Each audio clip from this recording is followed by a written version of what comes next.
La evidencia, la evidencia. Sí. Ok, seguimos con tu exposición. Vamos a empezar con Jesús. ¿Listo? Sí. ¿Sí me escuchan bien? Sí, sí te escuchamos. ¿Sí? Bien, pues la siguiente presentación, el tema que tengo que exponer, pues es la extinción de la obligación, ¿ok?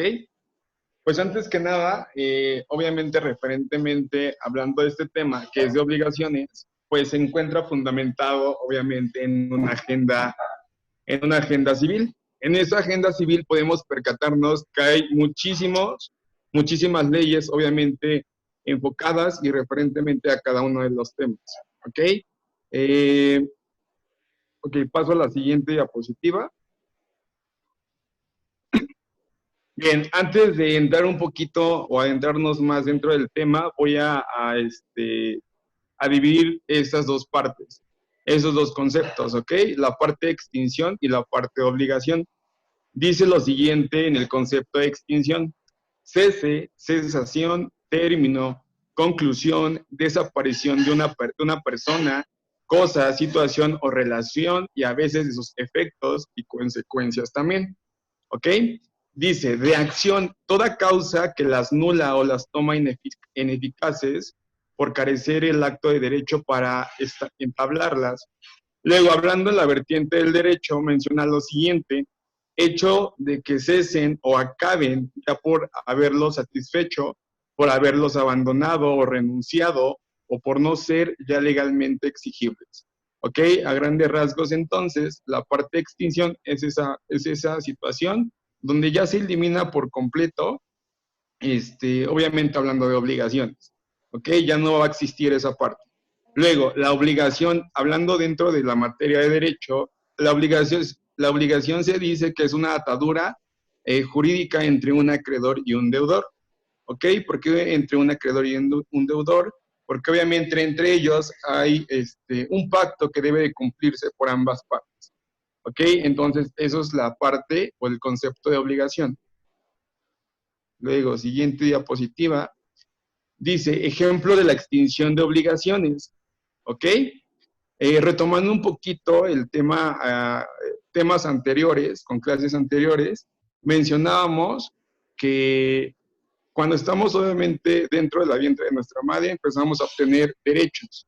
Una vez siendo personas capaces, a partir de los 18 años de edad, tenemos lo siguiente: la capacidad de goce y bien la capacidad de ejercicio. La de goce, por ende, pues son todos los derechos que nos imputa, obviamente, o nos establece el Estado, nos otorga, vaya. Cuando es de ejercicio es cuando tenemos la mayoría de edad y por ende podemos hacer o realizar cualquier tipo de trámite. Ejemplo de los trámites, podemos ser partícipes en elecciones electorales, ¿ok? Ya hay una obligación por nuestra parte ante el Estado, por dar elección a una persona que nos pueda gobernar, ¿ok? Entonces, un ejemplo de la extinción de obligaciones es la siguiente: es obvio que la muerte del deudor en casos de obligaciones de hacer personalísimas determina la extinción de la obligación, ¿ok? ¿A qué se refiere con esto? Pues si una vez una persona pues ya fallecida, en este caso muerta, pues por ende empieza a dejar de tener tanto obligaciones como derechos, ¿ok? Entonces, una vez que una persona esté fallecida, por ende, se elimina o hay extinción de esa obligación con las personas que tenía obligaciones. ¿Vale? Siguiente diapositiva. Bien, les mencionaba al principio que en el Código Federal, obviamente de nuestra nación, de nuestro territorio, existen diferentes tipos de leyes, ¿verdad? Entonces, dentro de estas leyes, en este caso vamos a tomar un poquito en consideración el Código Civil Federal, donde obviamente acapara esta parte de las obligaciones, ¿ok? Igual la parte de los efectos, es la parte fundamental donde nosotros podemos visualizar esta parte, ¿ok? El Código Civil Federal menciona que en su título quinto menciona la extinción de las obligaciones en el capítulo primero de la compensación, ¿ok? Esa es su parte fundamental en cuestión de una ley hablando de obligaciones o en extinción de obligaciones. Al igual en los efectos que mi compañera hace un momento tomó, igual hay una ley que obviamente puede fundamentar esta parte. Siguiente. Luego dice, la extinción de las obligaciones en la sistemática del código está esta regla en el título quinto, ¿ok? Vamos a hablar dentro de esta parte fundamental que se divide en 4 capítulos. En el capítulo número 4 habla acerca de la compensación. En el capítulo número 2, la confusión de derechos. En el capítulo 3, la remisión de la deuda. Y por último, el capítulo 4, de la novación. ¿Ok? Pues cada uno de ellos se desempeña de una manera distinta de una y de otra. ¿Vale? Bien, también la ley puede ser modificada, se puede tanto derogar como abrogar. ¿A qué se refiere con esto? Si hablamos de la parte de abrogar una ley, es la eliminación en concreto o total de esa ley. Y si hablamos de derogar, no, perdón, abrogar es la eliminación total de la ley. Derogar es el cambio o modificación que se da en las leyes. Entonces, si a veces nosotros queremos irnos o adentrarnos dentro de las leyes, tenemos que ver si no hay ningún tipo de reformas, porque si a lo mejor aplicamos esta ley y ya existe una reforma previa, pues por ende no va a tener validez en su totalidad. ¿Ok? Bien, dice, el título sexto del citado cuerpo legal se ocupa de la inexistencia y nulidad de los actos jurídicos generados de obligaciones. Bien, paso a la siguiente diapositiva. Y bien, voy a hablar un poquito de los conceptos del fundamento legal que tomamos en consideración hace unos momentos acerca de la compensación, confusión de derechos, remisión de deuda y de la innovación. ¿Ok? Bien, entonces, dice en cuestión de compensación, modo de extinción de las obligaciones en el que ambas partes, debido a 2 relaciones obligacionales distintas, son a la vez acreedor y deudor principales, por lo que se neutraliza la deuda que ha de estar vencida y ser liquidada y exigible. ¿Ok? Entonces, por esta parte, de cierta manera, pues tiene que cumplirse o tiene que haber el cumplimiento de este pacto que se está realizando entre estas 2 personas, entre un acreedor y un deudor. ¿Ok? Luego, hablamos de la parte de confusión de derechos. Dice, conocida también como simplemente por confusión, es la forma de extinguirse las obligaciones por reunirse en una misma persona la condición de acreedor y deudor de una misma prestación. ¿Ok? Es lo mismo. Forzosamente tiene que cumplirse el objetivo primordial es esa obligación, tanto en deudor como en acreedor. ¿Ok? Siguiente dice remisión de deuda. En derecho civil es lo que se encuentra entre paréntesis, acto por el cual un acreedor concede a su deudor una reducción total o parcial de lo que debe. Más que nada que ya entran en un acuerdo entre cómo a lo mejor puede pagarse esa deuda que lleguen a tener o el cumplimiento de un contrato que llegaran a tener por parte del deudor.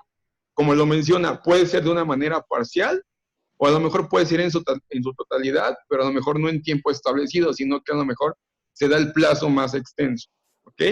Luego, en la innovación menciona lo siguiente, que es el modo de extinción de las obligaciones consistente en modificar algunos de los elementos fundamentales de la relación sujeto, objeto o condición esencial, creando una nueva. ¿A qué se refiere con la innovación? Es decir, que a lo mejor yo tengo un contrato, pues de compraventa, ¿verdad? En el contrato de compraventa, pues estipula que pues ambas partes tienen que cumplir esa obligación.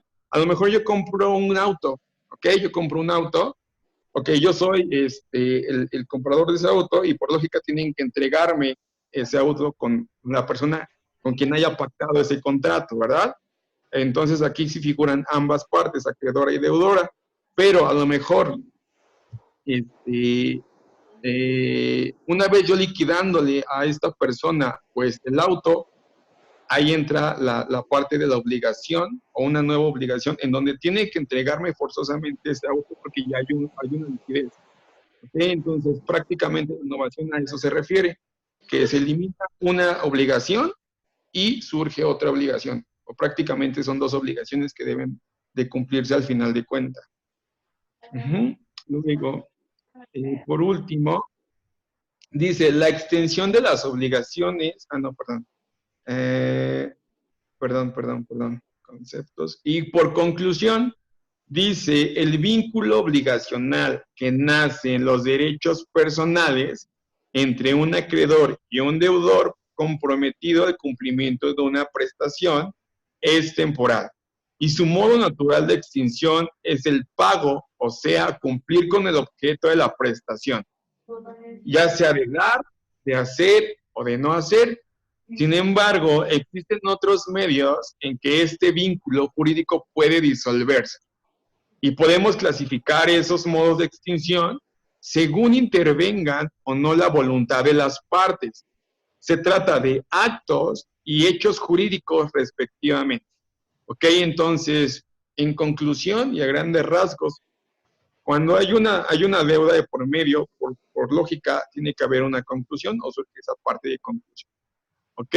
A lo mejor puede haber un convenio entre dos personas, pero a lo mejor en ese convenio no es pactada legalmente, pues de cierto modo no es exigible de tal manera, vaya, o sea, no hay una sanción de por medio, pero si nos vamos a un hecho jurídico, a un acto jurídico, como es el contrato de compraventa, ahí sí hay un documento oficial en donde nos está avalando que pues tiene que cumplirse esa obligación. ¿Cuál es la obligación? Pues la compraventa de algún tipo de objeto, ¿verdad? O cosa en este caso. Y por último, pues aparecen las fuentes de investigación y creo que eso sería todo. Ok, chicos, estuvo bien su exposición. Sí entendieron los temas, ¿le leyeron? Sí.